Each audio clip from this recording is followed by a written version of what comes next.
Body the great gadget అనే పుస్తకంలో సద్గురు ఏం చెప్తాడంటే, సెల్ ఫోన్స్లో 100 యాప్స్ ఉంటే మోస్ట్ ఆఫ్ ది పీపుల్ 10-15% మాత్రమే యూస్ చేస్తూ ఉన్నారంట.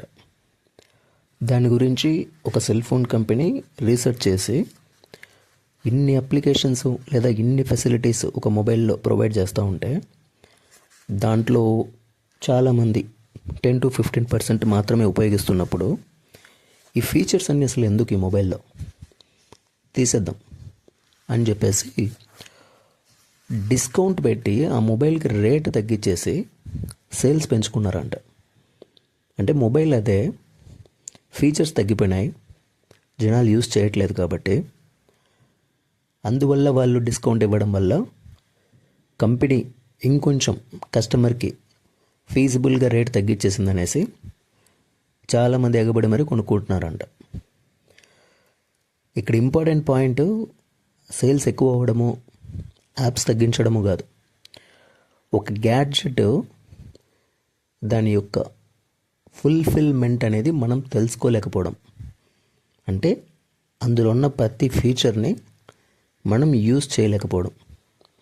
దీన్ని బాడీ ద గ్రేటెస్ట్ గ్యాడ్జెట్ అనే పుస్తకంలో ఈ బాడీని ఆ మొబైల్తో కంపేర్ చేస్తున్నాడు సద్గురు.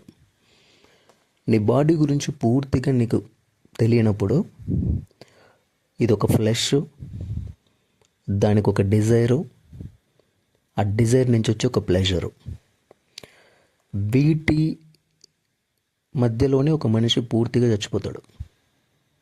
ఎందుకంటే అంతకు మించి బియాండ్ మనం తెలుసుకోలేకపోతున్నాం కాబట్టి. కానీ ఇది కాదు జీవితం.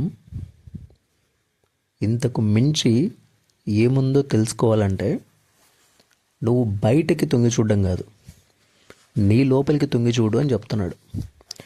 దానికి బెస్ట్ ఎగ్జాంపుల్ ఇంకొకటి ఏం చెప్పాడంటే, మోస్ట్ ఆఫ్ ది పీపుల్ ఇప్పుడు మన సైంటిస్టులు ఒక టెలిస్కోప్ తీసుకొని పైకి అంతరిక్షంలోకి చూస్తూ ఇలాంటి కక్షలో తిరుగుతున్నాయి గ్రహాలు, నక్షత్రాలు, ఇలాంటి మార్పులు జరుగుతున్నాయి అని చెప్తున్నారు.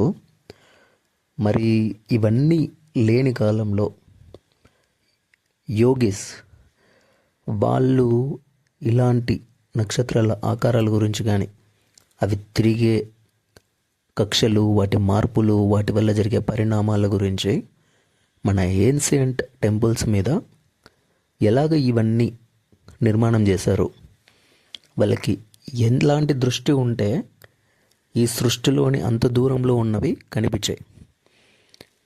ఇది చాలా బ్యూటిఫుల్ కాన్సెప్ట్. యాక్చువల్గా మనం మన లోపలికి చూస్తే తెలుసుకోవచ్చు అని అంటున్నాడంటే, ఈ విశ్వంలో ఈ పదార్థం అంటే ఈ శరీరం ఉంది అని చెప్పట్లా, ఈ శరీరం లోపలనే విశ్వం ఉంది అని చెప్తున్నాడు. అంటే ఇది చాలా డెప్త్గా కూర్చొని ఆలోచించాల్సిన విషయం. ఒక్కొక్కసారి మనం కింద పడి తలకి ఏదైనా తగిలినప్పుడు దిమ్మ తిరిగింది అంటారు. మనకి ఒక్కసారిగా లోపలేదో ఒక కైండ్ ఆఫ్ చుక్కలు, ఒక ఫైరు ఇలాంటివి కనిపిస్తూ ఉంటాయి ఆ టైంలో.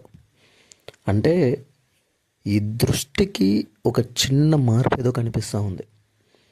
అలాంటిది డీప్ డైవ్గా మెడిటేషన్లో లేదా ఈ యొక్క ఏన్షియంట్ టెక్నిక్స్ ఉపయోగించి మనము తెలుసుకోవాలనుకున్న విషయాలన్నీ తెలుసుకోలేక, అంటే తెలుసుకునే ఇంట్రెస్ట్ కూడా లేక, నాకు జాబ్ ఉంది, అందులో డబ్బులు వస్తున్నాయి, ఒక బెంచ్ కార్ ఉంది, అందరికీ చూపించుకుంటున్నా, సక్సెస్ అయిపోయినా, ఈ బౌండరీస్ మాత్రమే పెట్టేసుకున్నాం మనం.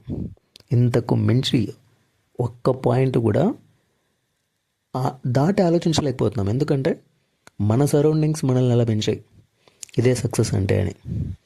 కానీ నిన్ను నువ్వు పూర్తి తెలుసుకోకుండా చచ్చిపోతున్నావు అంటే అది సక్సెస్ కాదు, డ్యామ్ ఫెయిల్యూర్.